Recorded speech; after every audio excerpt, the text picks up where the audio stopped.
Padmashri మేటీ chef Imtiaz Qureshi కన్నుమూశారు. Legendary chef గా పేరు పొందిన ఖురేషీ చాలా వంటకాలు చేయడంలో దిట్ట. ఐటీసీ హోటల్స్ ఏర్పాటులో ఆయన కీలక పాత్ర పోషించారు.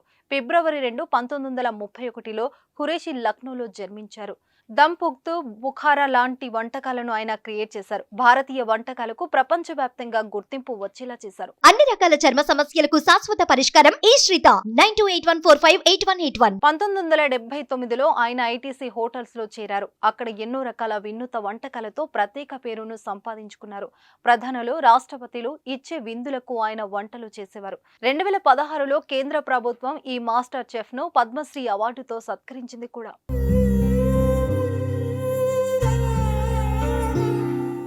ఆయన మరణం పట్ల సోషల్ మీడియాలో నివాళులు వెల్లువెత్తుతున్నాయి. సెలబ్రిటీ చెఫ్లు కునాల్ కపూర్, రణ్వీర్ బార్ సంతాపాలు తెలిపి ఎక్స్ లో పోస్ట్ చేశారు. పద్మశ్రీ చెఫ్ ఇంతియాజ్ ఖురేషీ ఈ రోజు ఉదయం ఈ లోకాన్ని విడిచి వెళ్లిపోయారన్న హృదయ విదారక వార్తను తెలియజేయడానికి విచారంగా ఉంది.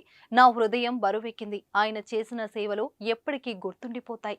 ఆయన ఆత్మకు శాంతి చేకూరాలని, ఆయన జ్ఞాపకాలు మనందరికీ స్ఫూర్తినిస్తూనే ఉండాలని కోరుకుంటున్నానని కునాల్ కపూర్ ట్వీట్ చేశారు. చెఫ్ ఖురేషీ త్రోబ్యాక్ ఫోటోను రణ్వీర్ బార్ పోస్ట్ చేశారు. ఆ ఫోటోను చూపిస్తూ బార్ చెఫ్ కావాలని కలలు కన్నే లక్నో కుర్రాడిగా ఉన్న సమయంలో ఇంతియాజ్ ఖురేషీ గురించి వింటూ నేను పెరిగాను.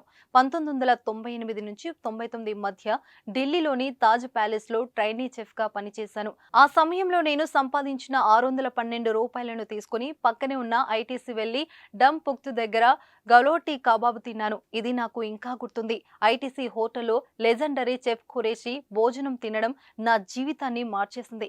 లక్నో నుంచి దమ్ పుఖ్తు టెక్నిక్ను బయటకు తీయడమే కాకుండా మంచి రుచిని పరిచయం చేశారు. ఓం శాంతి చెఫ్, మీ వారసత్వం ఎప్పటికీ సజీవంగా ఉంటుంది అంటూ బార్ పోస్ట్ చేశారు.